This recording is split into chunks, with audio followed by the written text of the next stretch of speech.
มาแต่เกลือหมูพี่น้องแล้วก็แวะไปเทปูนขาวว่าสิใหญ่คอกหมูเนาะมันแรง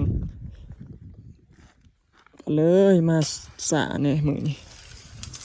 ขึ้นในเมืองไปแลกเงินว่าสิมาซื้ออาหารหมู20 โตนี่พี่น้องก็เลยได้เข้ามาสาเนาะแดดแห้งไวไปทางใดก็ป๊าดเถอะ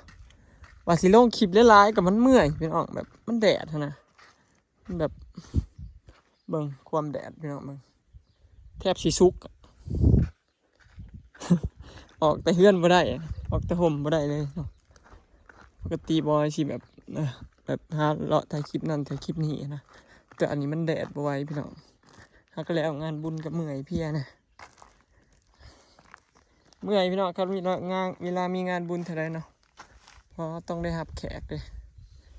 แขกมาหมู่มาสิป่ามีธรรมดาไปคลองเพิ่นอยู่เถียง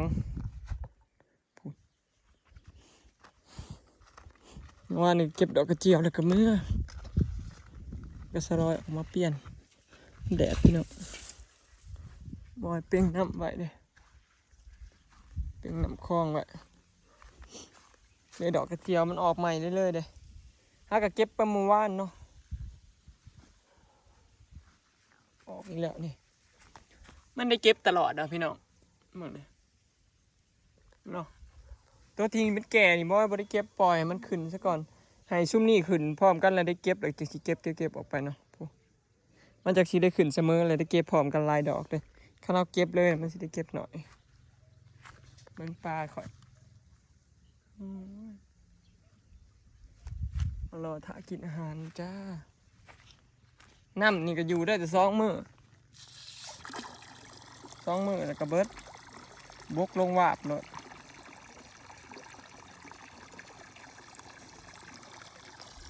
ปักบงนี่ก็เหียนปลากินจ้ากินบักลายนี่พี่น้องอันนี้มันเหียนเนี่ยนะปลากินเด้โมเมนต์อีโมเมนต์มันตายเด้ปลากัดปลากินแนวหมักมัน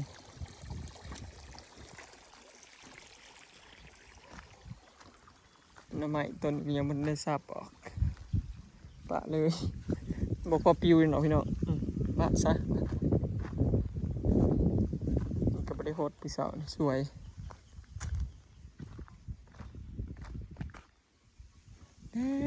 แดดปลาอย่างน้ำข้นมันนะลอยน้ำข้นละ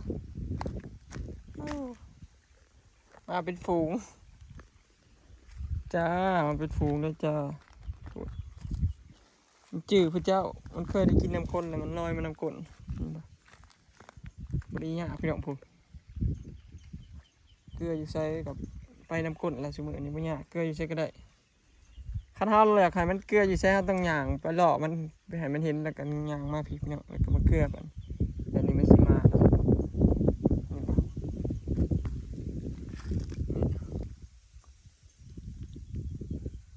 ปลานิลเลยนะพี่น้องเดี๋ยวปลาตะเพียนตัวบอกใหญ่นะผมพอปิ้งแล้วปลาตะเพียนอันนั้นตัวทีน้อยๆนะปลาเค็งนะจากเอามาติดตอนแรกนิดหน่อยนะบางทีบักใหญ่นะตัวใหญ่ไว้กับใหญ่ไว้เลยนะบดนก็ได้ปิ้งพี่น้องปลานิลกับปลาเค็งปลาเค็งคือสิได้ปิ้งไว้อยู่เนาะส่วนปลานิลนี่ข้าวเกลือบ่อิ่มมันสีนานใหญ่มันชิหัวโปหลายคนว่าปลานิลนี่กินเก่งสุดเนาะหลุดๆหลายๆนี่ปลาเค็งแบบมันใหญ่แห่งลายพี่น้องอันนี้มันยังหน่อยซื่อเลยนี่คือมันบ่ลาย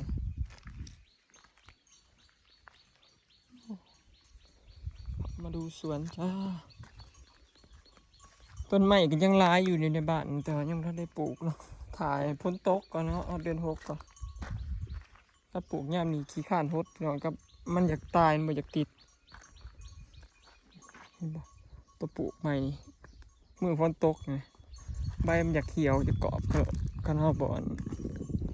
พดบุรุนะเห็นไหมอยากเขียวเลยได้ถึงแดดยามนี้ติดเนี่ยปลูกยามนี้พี่น้องแต่ว่าปลูกมือฝนตกซื่อนี่กระทดยามนี้มันแดดเนาะ เมื่อยพี่น้องแต่ละมือเพื่อสิแล้วเวียกบ่นั่นบ่นี่เห็นเขาเฮ็ดหลายอย่างแห้งเมื่อยเนาะอันนี้ก็ไผ่นี่มันอยากตายหญ้ามันมาแล้วมันอยากตายกกม่วงแต่ขอนบ่หอนม้ายังอยู่บ่ได้บ่เนี่ยมาก็เข้ามามันนอนอยู่หลายคนก็คือบ่เอาอันเพื่องมาปกเอามาปกอยู่พี่น้องแต่ว่าไก่สะทิ่มเบิดนี่เป็นบ่ไก่มันบินเข้ามามันรอดเข้ามาได้ก็เลยบ่ได้เอามาปกพี่น้องปกแล้วมันมาเขี่ยทั้งฝุ่นขนาดใส่ฝุ่นมันก็ยังเขี่ยทิ่มเบิดเนาะก็เลยบ่ได้เอามาปกซ้ำบ่ได้เงินเก็บเงินเฮ็ดสู่หัวดีๆใส่ตะข่ายพุ่นล่ะใส่ตะข่ายสูงๆเอาเนาะได้บักม่วงบอยตัวนั้นออกเลย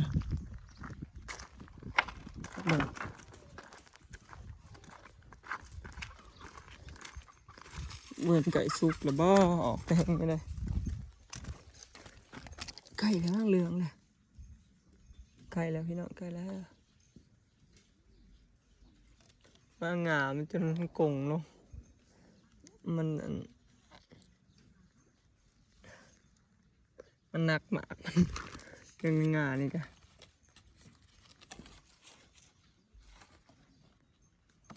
ไก่สิสุกแล้วเริ่มเหลืองแล้วพี่น้องทาซิมเนาะไก่แล้วจ้ะก็ละไม้ต้นนี้ก็งัวกินงัวมันโดดขามันในหัวแทนปลูกเนี้ยก็ยากน้ำหัวน้ำส่วนแล้วพี่น้องน้ำงัวน้ำยังงัวมันเขามาได้กระเด็ดหัวพอดีเลยยังงัวปีกเขาวัดขนาดน้ำมักจับก็ยังไปอยู่มันลอยเขาไปกินบอยถาสร้างพี่น้องมันสวนก็ถาสร้างนั้นสร้างที่เพื่อนอัมมาลาละสร้างเดียวกันมาเห็นเพราะว่าถาเพิ่นนะเพิ่นว่ายังอีกประมาณถิดเพิ่นนะเพิ่นปลูกกะโลอยู่บ้านเพิ่นเนาะเลยได้ถาหลังนี้ก็คือใส่งบลายอยู่พี่น้องกว่าสิแล้วสิเบิดงบเท่าไร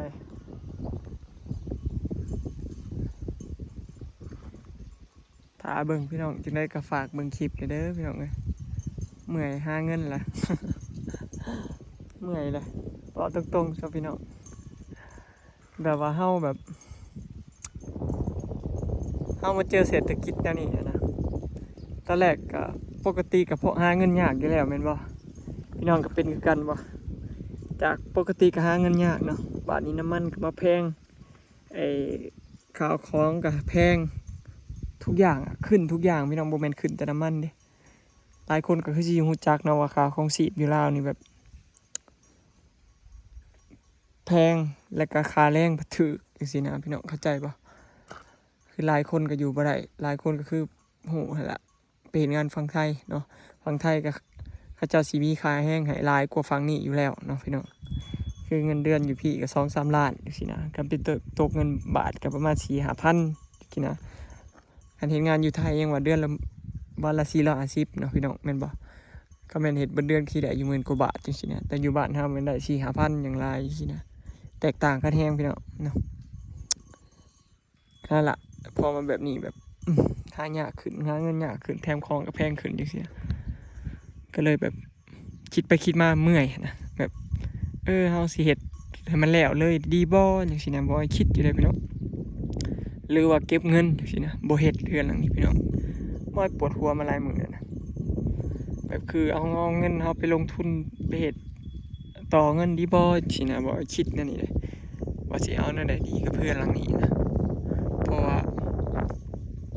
การเฮ็ดเรือนก็มันใช้งบหลายเด้บ่แม่นว่าเฮ็ดแล้วสินะมันมีต้องมีซื้อนั่นซื้อนี่ซื้อของจอกๆแจกๆเฮ็ดนั่นเฮ็ดนี่เนาะแบบเฉพาะเทพืชนี่ก็สิเบิดหลายหมื่นแล้วเนาะพอปูนมันสอบละ140-150 บาทแล้วเนาะน้ำมันรถใหญ่ก็ตกลิตรนึงประมาณ80 บาทเนาะ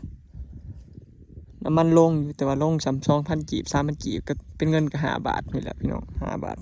ประมาณ5 บาทนี่แหละลงน้ำมันลงนะขึ้นลิตร80กว่าบาทลงแค่5 บาทคิดเอาพี่น้องแต่ว่ายังอีกหลายอย่างอยู่ความฝันของเราก็ยังยังยังบ่ครึ่งพี่น้องว่าง่ายซะ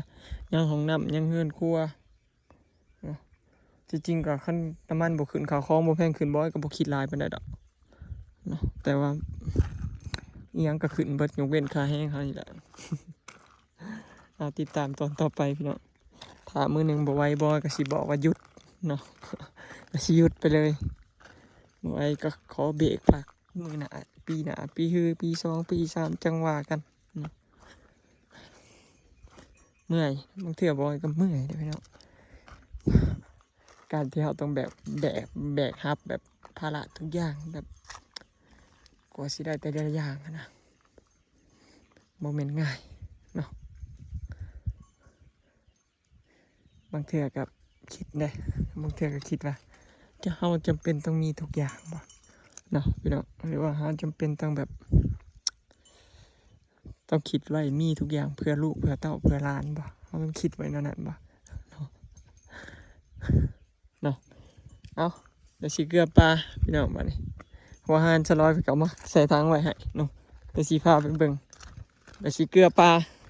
บ่สิมาเกลือพี่สลอยเพิ่นว่าอยากให้ปลาไหลไม่ชีนะพี่น้องไม่ต้องเครียดเลยสอนเฮามันต้องสนุกสนานวัยรุ่นสร้างตัว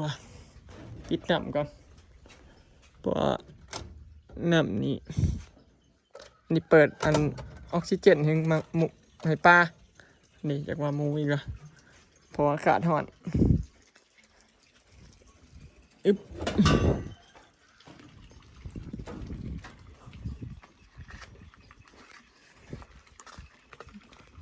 ปอยมาอยู่นี่ก็4 ปีแล้วพี่น้อง4 ปีหน่อยๆเนาะแต่ว่ายังบ่ทันเฮ็ดให้ครอบครัวสบายเลย ก็สิหลอนมาอีลูกมามาพี่มาพี่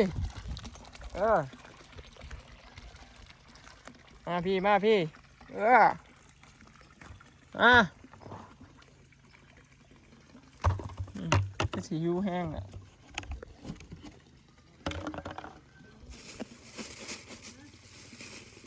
หัวหานอันนี้ก็สิเป็น2 แบบเนาะแบบเม็ดน้อยกับเม็ดใหญ่เนาะเพราะว่าปลามันคนละไส้เด้นี่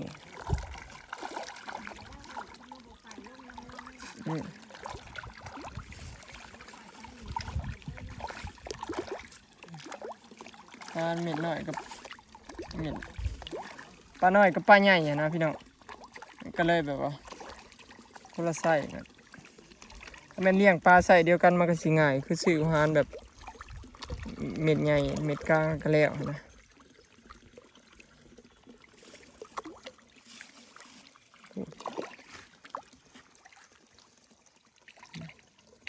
น้ำใสพี่น้องเพราะว่าคอบอยมันเป็นปูผาเบิดเลย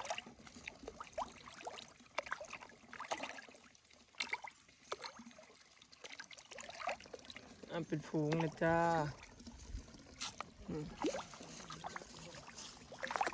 ปลาตะเพียน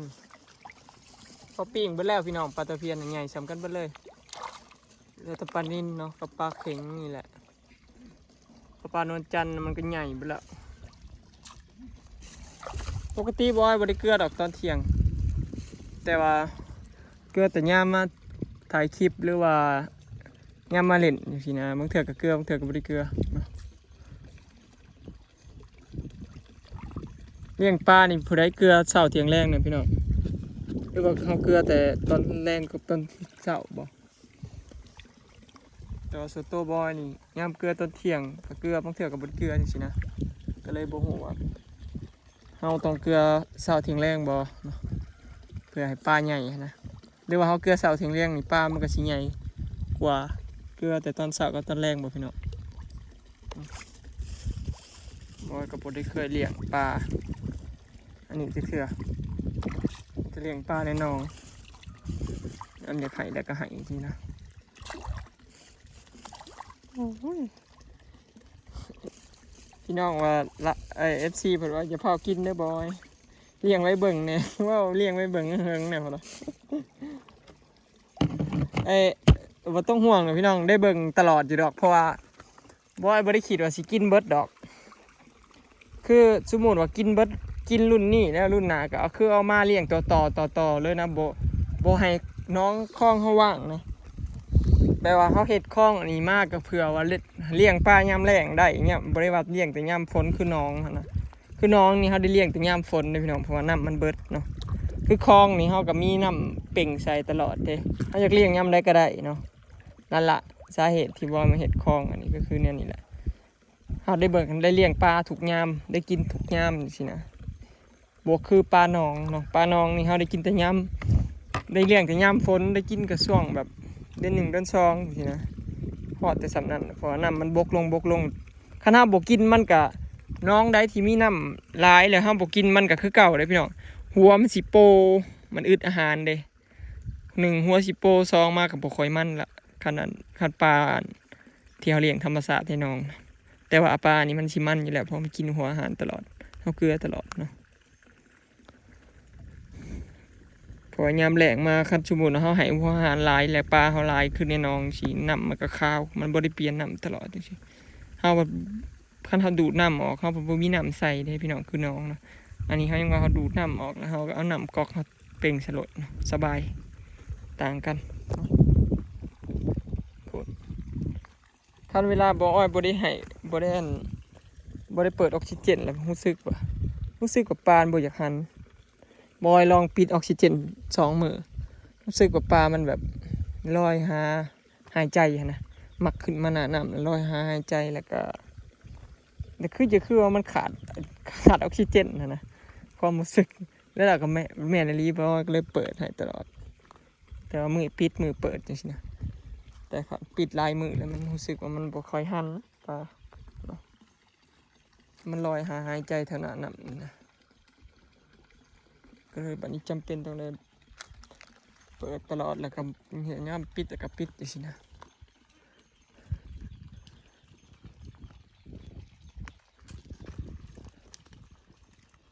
เดี๋ยวสิเข้าเมืองก่อนพี่น้องคลิปนี้ก็สิขอเก็บภาพบรรยากาศสำนี้เด้อนะพี่น้องไปแล้วสบายดี